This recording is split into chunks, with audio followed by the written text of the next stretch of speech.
Hello friends, आज की हमारी कहानी का शीर्षक है वृक्ष देवता। एक गांव में सत्यनाथ और दुष्टनाथ नाम के दो मित्र रहते थे। उनका स्वभाव भी उनके नामों के अनुरूप ही था।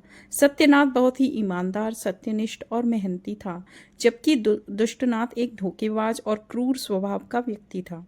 सत्यनाथ अपने मित्र के स्वभाव को बहुत अच्छे से जानता था, लेकिन फिर भी वह उसके सामने प्रकट नहीं करता था। एक दिन दुष्टनाथ ने सोचा, सत्यनाथ तो बहुत मेहनती है और दुष्ट जबकि दुष्टता पूर्व योजनाओं में उसका कोई जवाब नहीं है।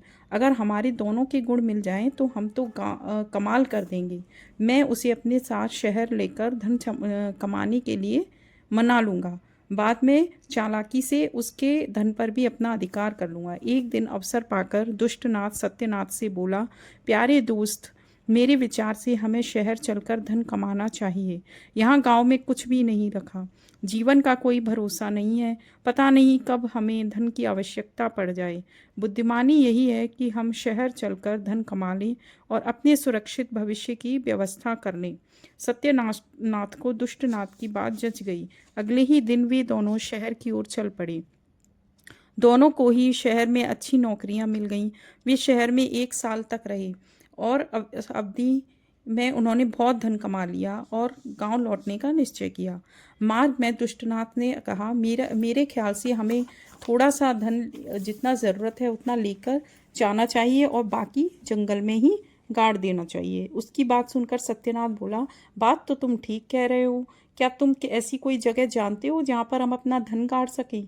तो वो कहता है, हाँ, जंगल में एक बरगद का पेड़ है, उसके नीचे गड्ढा खोदकर वहाँ हम धन गाड़ देंगे। सत्यनाथ तैयार हो गया। दोनों ने गड्ढा खोदकर अपने धन को वहाँ पर छुपा दिया और फिर अपने गांव जा पहुँचे। दुष्टनाथ ने पहले तो बहुत ही दुष्टतापूर्ण योजना रखी थी। उसी रात वह गया और अपने धन के साथ सत्यनाथ का धन भी निकाल लाया।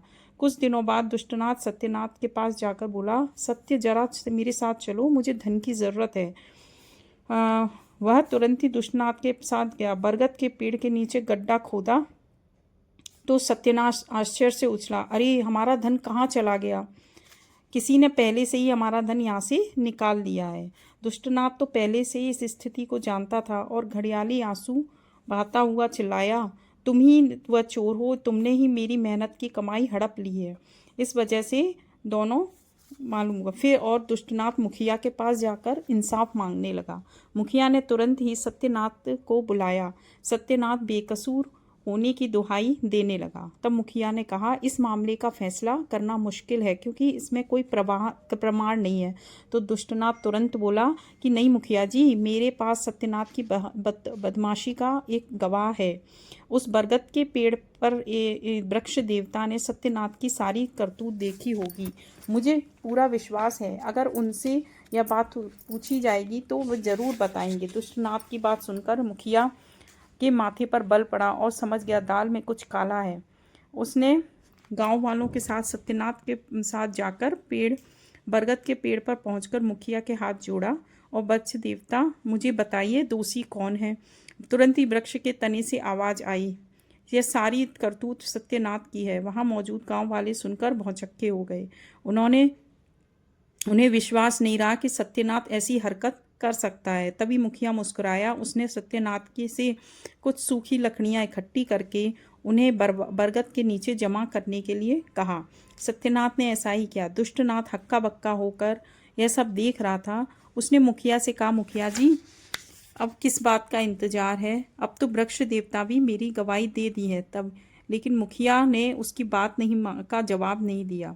निरीक्षण करके उसने उसे उन लकड़ियों में आग लगा देने का हुक्म दिया। सत्यनाथ ने ऐसा किया। आग जलने के थोड़ी देर बाद वहां से एक खांसता हुआ आदमी पेड़ के तने से बाहर निकल आया। दरअसल वह दुष्टनाथ का बाप था।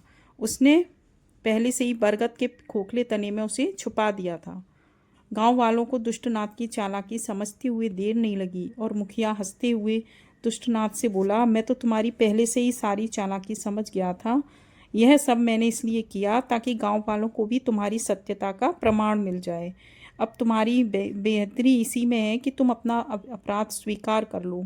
मरता क्या ना करता। दुष्टनाथ को अपनी सारी करतूतें गांव वालों को बता दी। मुखिया ने दुष्टनाथ से सत्यनाथ का सारा धन वापस करवाया और दंड स्वरूप उसने दुष्टनाथ पर जुर्माना भी दिया। दुष्टनाथ रोया, लेकिन मुखिया ने उसकी एक भी बात नहीं मानी। इस प्रकार दुष्टनाथ को उसकी दुष्टता का फल मिल गया। तो moral of the story is कि दुष्टता का परिणाम बुरा ही होता है।